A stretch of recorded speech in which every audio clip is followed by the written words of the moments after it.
In 1911, a group of students, faced with the demise of two of the University of Mississippi's campus publications, the Varsity Voice and Mississippi Magazine, began a campus newspaper to take their place. It operated without an office and without any financial support except for the subscriptions students bought and advertisements that other students sold. Its pages were taken to an out-of-town printer by rail, Model T Ford, or by foot. The students who organized this paper said that since the Varsity Voice and Mississippi Magazine were failing, something from the two should survive.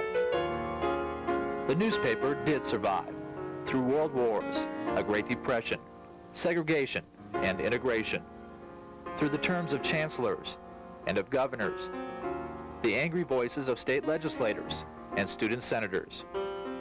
More than just type and paper, it was a journal of lives and sometimes of death. A reflection of time and history, always with a vision of the future.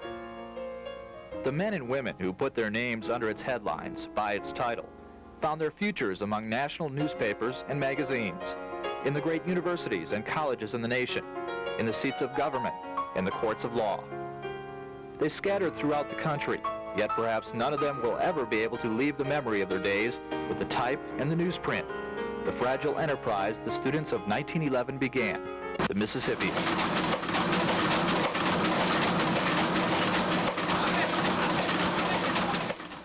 By 1918, when William Long, who would be Mississippian editor in 1922, came to campus, the founding class of the Mississippian had already graduated. They left a legacy for the entering freshman Long and for the freshmen of years to come. The first thing that greeted me was a copy of the Mississippian, welcoming freshmen to the campus. Well, I was already homesick because I'd been away from home for 4 or 5 hours, first time in my life. So I was delighted to know that somebody was glad that we were there. The Mississippian has been there for students now for 75 years, covering the beauty pageants, football games, the hard times, and the good.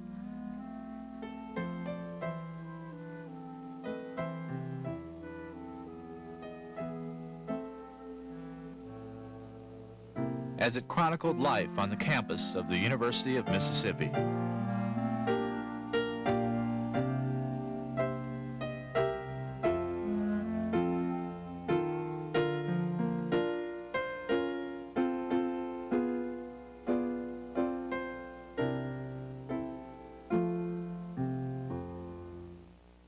I had my dormitory room. The news editor had his dormitory room to use. And any staff member had his own dormitory room. We had no headquarters whatsoever for the paper. No headquarters. Chancellor at that time was J.N. Powers.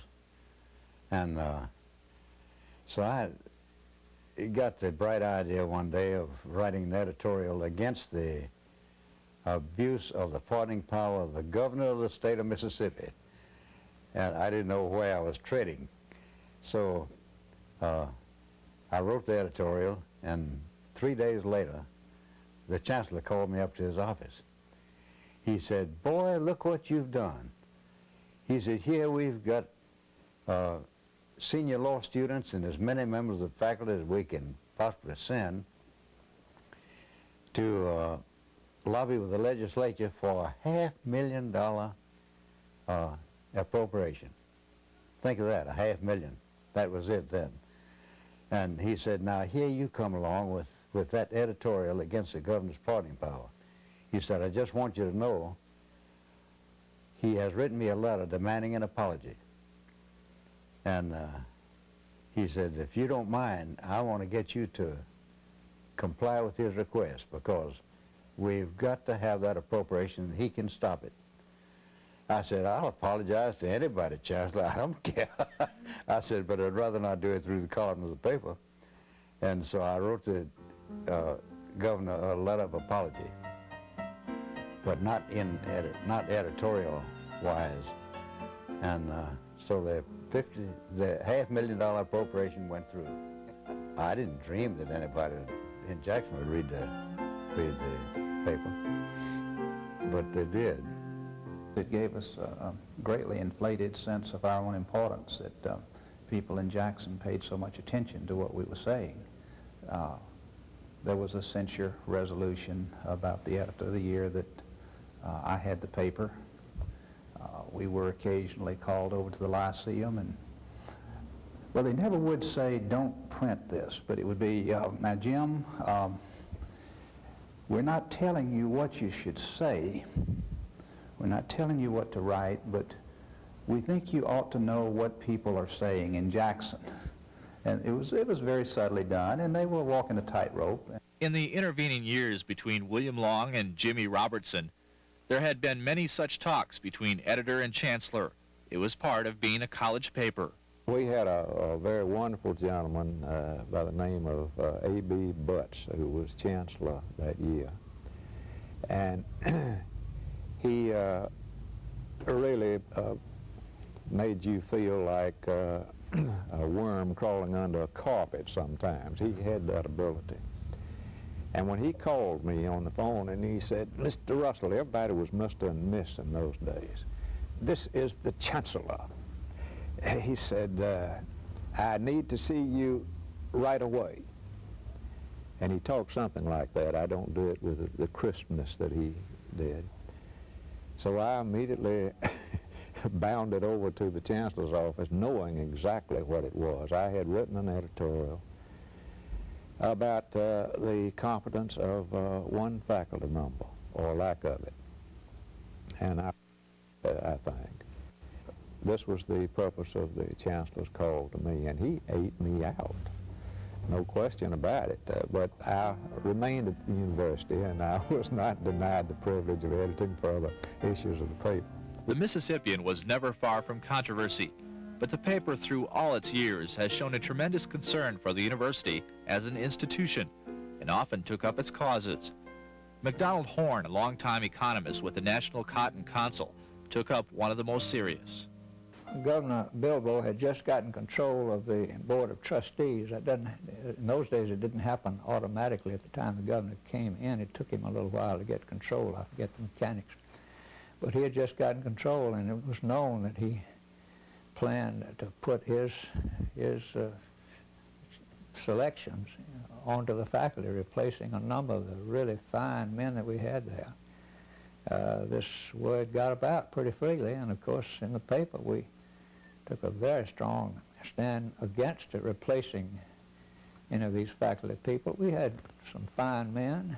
Dr. Hume, the chancellor, was the first one on Bilbo's target list, and Dr. Bishop, a number of other of the best of our people on whom the university's reputation rested. So, of course, the Mississippian campaigned very strongly against it, although it was all in vain. But MacDonald Horne saw the university lose its accreditation under Governor Bilbo, and though the Great Depression was on the way, he still remembers that time as a very special one for himself and the Mississippian. the paper was solvent. As editor, I was paid $100 at the end of the year. And Jack Dara was the managing editor. I don't know just what he got, but I don't think it was much. But he got some local ads and some national advertising. And nothing cost very much. Nobody made anything substantial out of it. It was just something that was a big part of the community life, and it went on its own momentum as our college paper. The year I was editor, I was to cope with the fact that we always had a banquet for the staff. And so we thought it would be a good idea to invite George Morris, who was editor of the Commercial Appeal, to come down and speak to our banquet.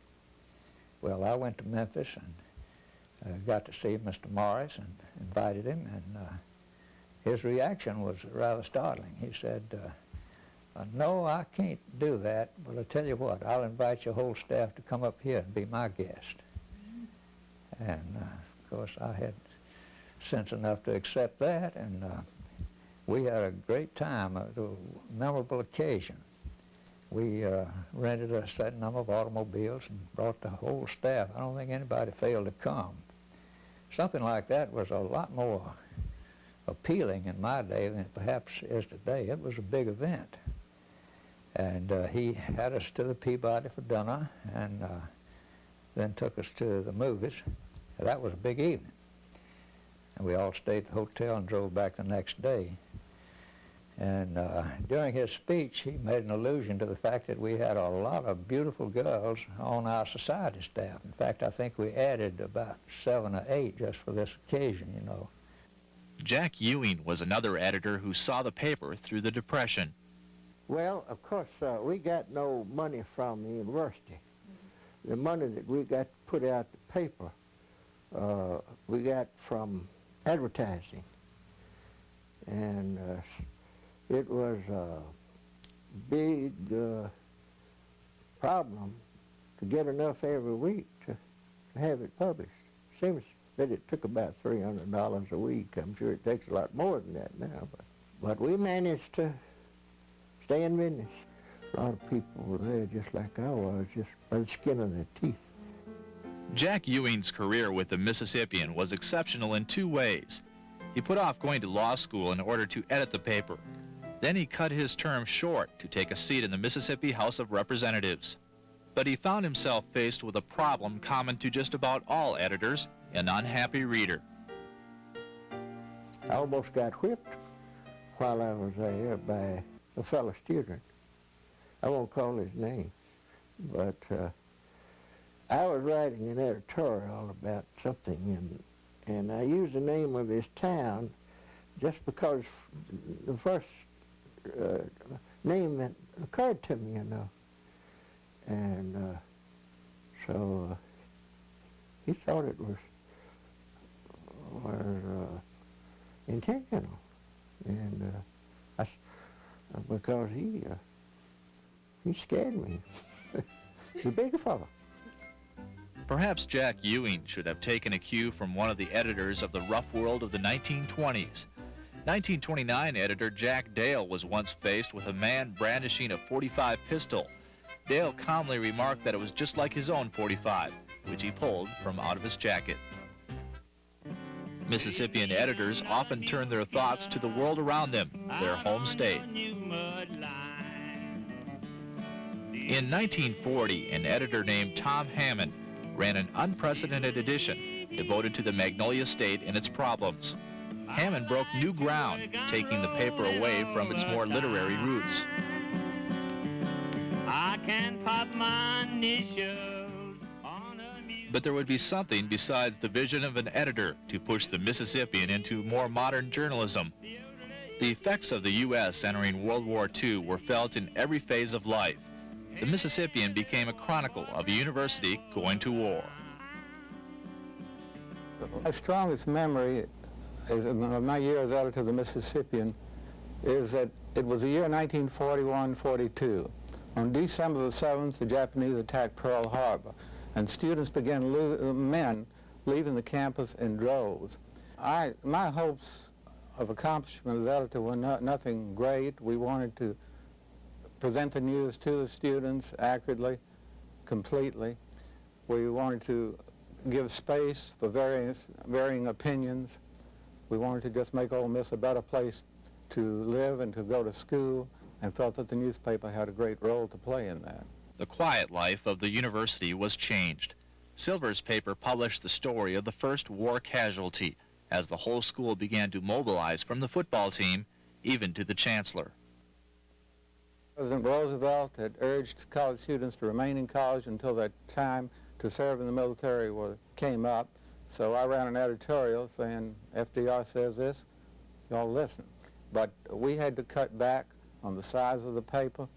We got permission of the Publications Board to print some 4-page issues instead of the standard 8-page issues. It was a confrontation in a war situation that nobody had seen in many a day at Ole Miss. I started out covering law school and then gradually expanded and rose to be copy editor, I think, in my junior year, and then was interested in journalism. It seemed to be the only thing I knew, so I decided I would try for a career. And in the election, my opponent was a basketball manager, and he was attending the SEC tournament in Kentucky on the day of the election, so I won. Organizing a staff meant dealing exclusively with the volunteers. And then there was the springtime. There's a saying, in spring, a man's fancy turns to thoughts of love. Well, that was very true on the campus and among some of our volunteer staff members. So it was only the die-hard reporters who would help work with the top editors to get the paper out, and we think the others were in the grove. I consider that the paper, as editor of the paper, had a dual mission, and that was to report events on the campus, to be the journal for the chronicling of internal affairs at the University of Mississippi, both from student standpoint as well as from the standpoint of the entire school. I also thought that it had a mission in interpreting events outside the university, events in the state, events in the country, as they affected my generation of students. Obviously, there was the preoccupation with the war. Perhaps at no other time, since the campus was used as a hospital during the Civil War, has the specter of death been stronger on the Ole Miss campus than during the Second World War. So many of my colleagues left during that year of 1942-43. We started out with a fairly adequate staff, but by the end of the year it was down to just a handful. Joe Wagner was the sports editor when I was editor. He later became editor himself. He was just 17 years old. He was not even eligible for the draft at that time. Later went into the Army and was killed in Western Europe. My managing editor was Frazier Furr, who, like myself, was in ROTC. He went on active duty as an infantry officer and was later killed in action. There were other members of the staff who were casualties of the war. During the time that I was associated with the Mississippian, Ed Lockard, who was a columnist for the paper my freshman year, was killed in the Philippines. William Winter remained as editor only 4 months before leaving the campus for the armed services. Joe Wagner, his successor, also remained only a few months before he too left for active duty in the war in Europe. This time it was a woman who took the reins of editorship. You know, we didn't have a journalism school then. There was no Department of Communications, and as I said, I went through high school and went away to college knowing I was going to be a writer of some sort.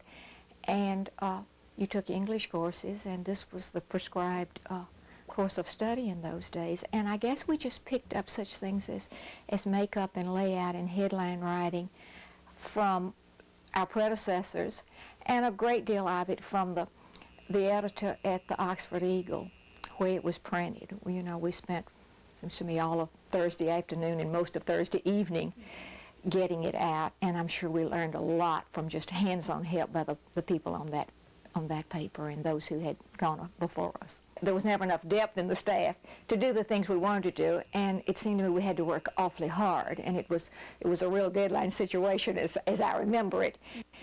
There had always been women on the staff of the Mississippian, even from its very first year, but their role had been primarily in the area of women's news and co-ed affairs.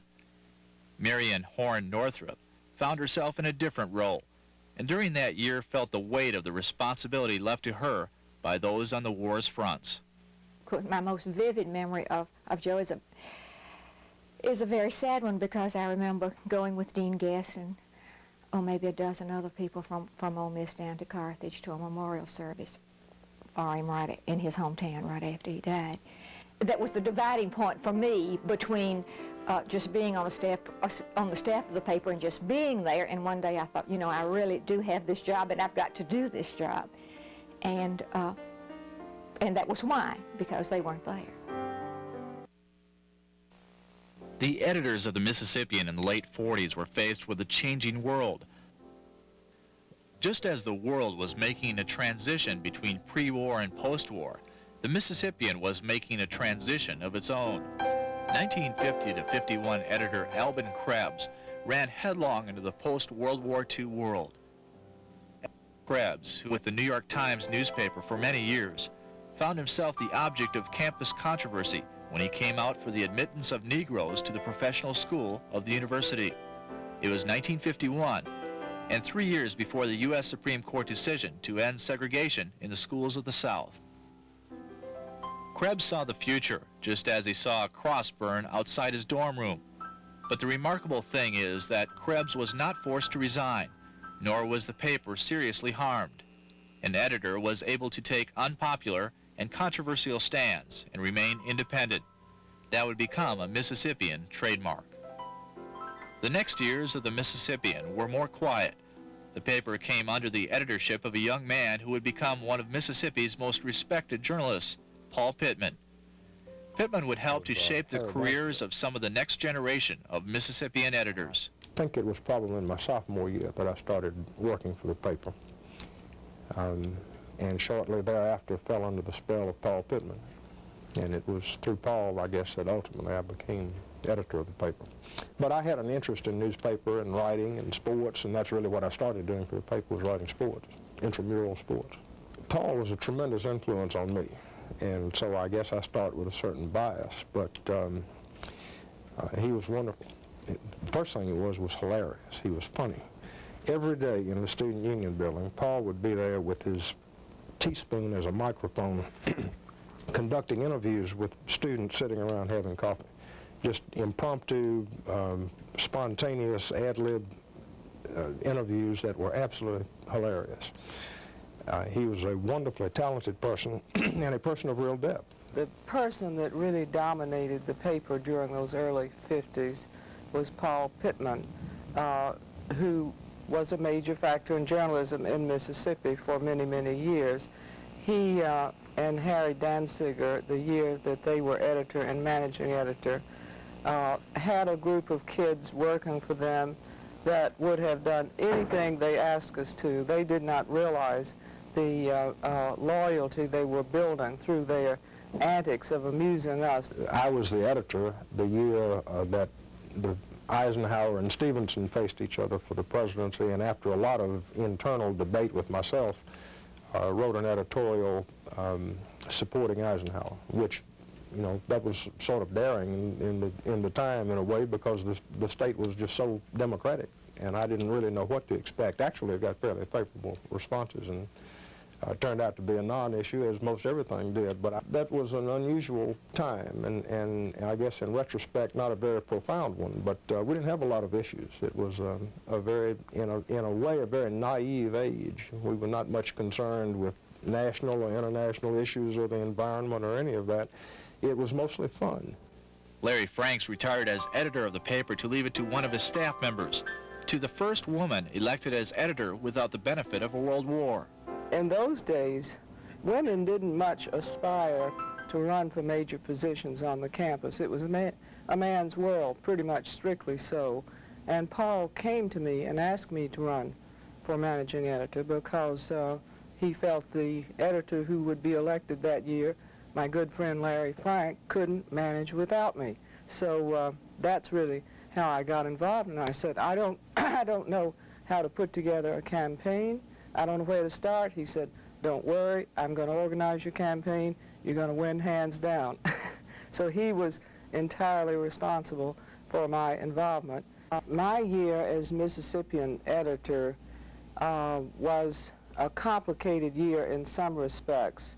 It was evident at that time that desegregation was going to take place, and this was a major issue and a very tough issue to deal with in a state like Mississippi. And we were under a good deal of pressure to conform to the general attitudes of the state, and under other pressures to reach out. From Nichols, the newspaper came into the hands of still another Paul Pittman prodigy, James Autry. I would like to tell you that it was a very thoughtful process, and everyone gathered and we planned it carefully. It was crazy. It was really crazy. We'd skipped Thursday because the paper came out on Thursday, and we got together on Friday and had a staff meeting and generally made assignments. We worked over the weekend.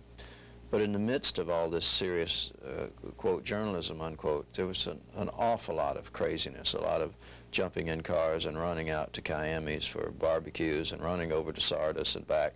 And we got a lot of it done between midnight and 3 in the morning. Putting the paper together may have been something of a haphazard process. Still, Autry found a very serious subject to write about in the Mississippian, and people once again took notice. Well, my strongest memory as editor of the Mississippian, which I think of as the high point of my Mississippian editor career, is being denounced in the Mississippi State Legislature and also in the Jackson Daily News. When I was a senior and editor of the paper, the Board of Trustees of Institutions of Higher Learning, which in some states are called the Regents, they decided that all campus speakers should be pre-screened. I mean, these were the McCarthy days, you know. And I did an editorial, and I look back on that as the best piece of student writing I did and the best editorial I ever did about the academic freedom and freedom of speech and those things that we journalists know and love so well. But I really did enjoy the attention that the newspaper got. The fact that that little student newspaper was being read and quoted, denounced or praised all over the state of Mississippi, even in the legislature. That's my fondest, most vivid memory. In 1960, a dream was about to become a reality for the Mississippian. The weekly would become a daily, and the first daily Mississippian editor would be a young man from Greenville, James Robertson. Robertson would be the editor to tackle the changeover from once a week to once a day. There just was a much more leisurely pace of doing the work. When it was a weekly, you had to get your copy in one day a week, and then you were through until the next week. The year that I was the editor, 61, 62, we published 4 days a week, and all of a sudden you'd put out one issue, and then the minute that one was on the street, so to speak, you had to get to work on the next one. And yeah, there were many times when the press would break down and we would curse the university and the state for not being willing to make more money available so we could have the kind of equipment that we needed. There was that, but we were having a lot of fun and trying to just grope with the idea of becoming responsible people. I look back on some of the things that I did and said with the paper at age 21 and think more highly of those decisions and judgments than some of the things I do now.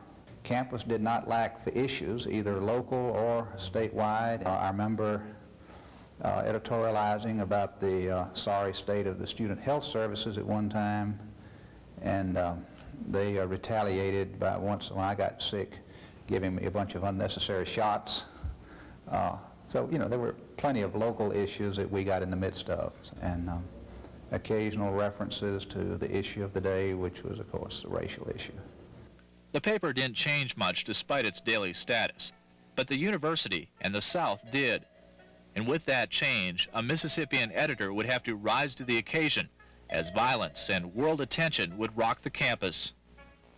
Through its pages, the Mississippian told of the events that brought James Meredith to campus, ending segregation at the university. The paper played a critical role in keeping students informed and trying to ease the tension and violence on campus.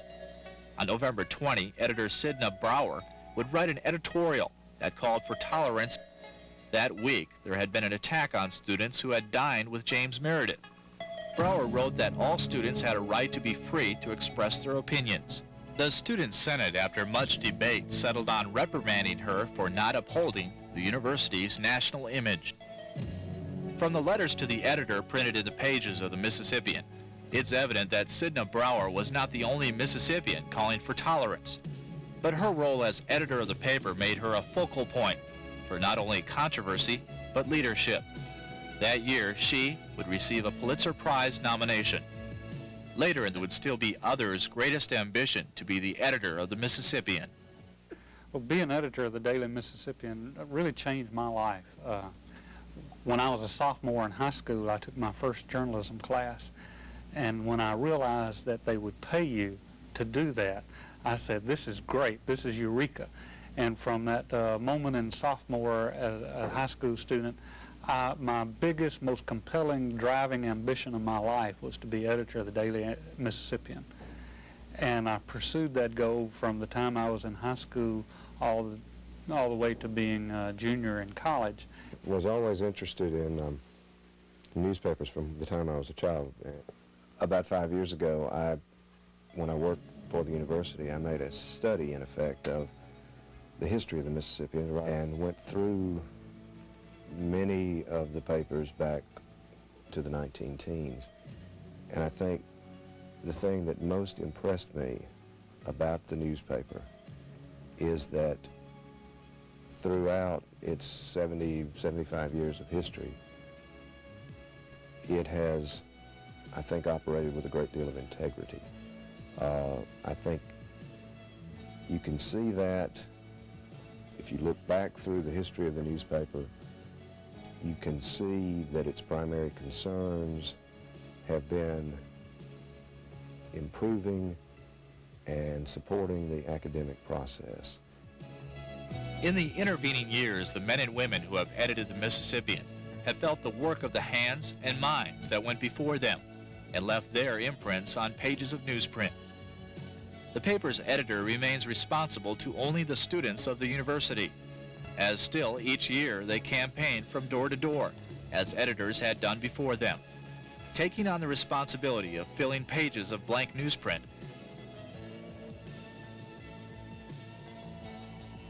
No one can predict what will find its way into those blank pages or the challenges that will face the students who occupy the office of the Daily Mississippian.